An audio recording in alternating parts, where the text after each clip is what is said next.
no one else that can be the man that Bryan is.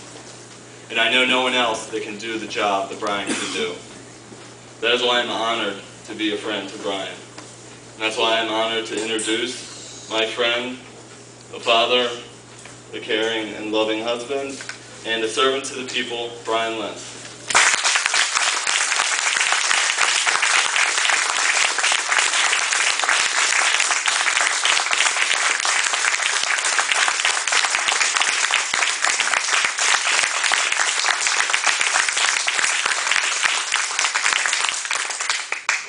Very much, Shannon. I want to say that it is a true honor to be introduced by Shannon Meehan.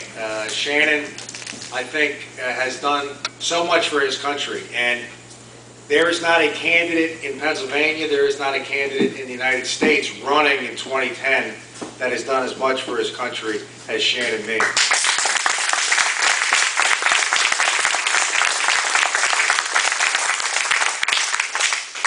I like to call him the good man. I want to thank you all for being here. It is, other than my family, there is no group that I am happier with than my fellow veterans. And we are all honored to be joined today by a very distinguished veteran, retired General Paul Eaton. And I want to tell you a little bit about General Eaton, and I want to make a few remarks about why this is so important to me. Is Walt Wade here? I did want to point out Walt Wade. I see his campaign person. Okay, wave. That's Walt Wade's campaign person. But Walt Wade is running for my seat. Walt is a veteran of the Navy, and I think he'll be here in a little bit. But General Eaton served for more than 30 years in the United States Army, including combat and post-combat assignments in Iraq, Bosnia, and Somalia.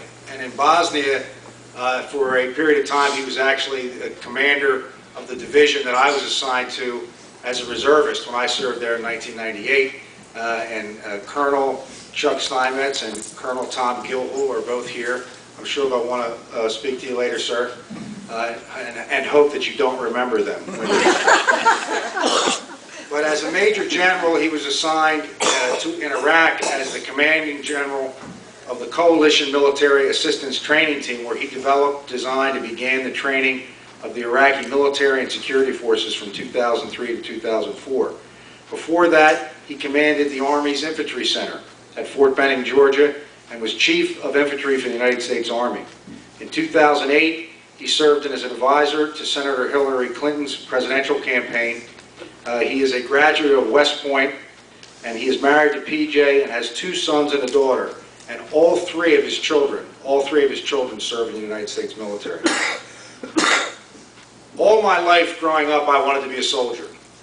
And that was because I grew up around soldiers. My great-grandfather, Bernard Lentz, was a 30-year member of the United States Army. In fact, he's credited with writing the first Army cadence. If you go to an Army post and you buy a book about the songs that soldiers sing when they're marching, and you read the history, you'll see there the first copyrighted cadence was copyrighted by a man named Bernard V. Lentz. That was my great-grandfather.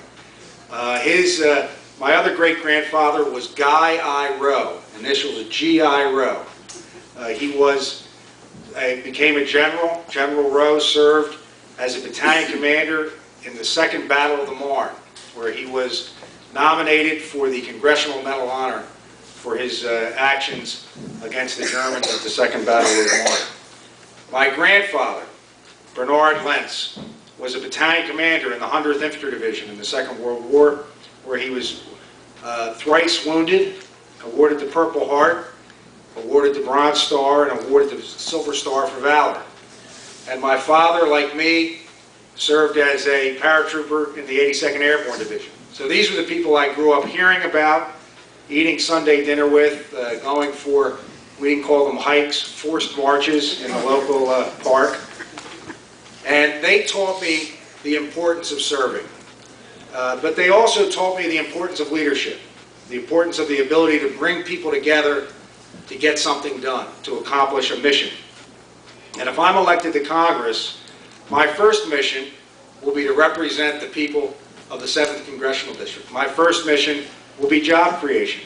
to concern myself every day and to work hard every day for the security of our country, but also for the economic security of our families, and to work on behalf of our veterans. When you wake up in the morning and the first thought you think of is that you are a veteran, my proudest accomplishment, that I'm a veteran, you don't forget your fellow veterans, and I won't forget my fellow veterans if you help send me to Washington, D.C. And that's why I am so proud to be joined today by General Eaton and to have his support and his endorsement for my campaign for Congress. And with that, I would ask you to please give a warm welcome to Major General Paul Eaton.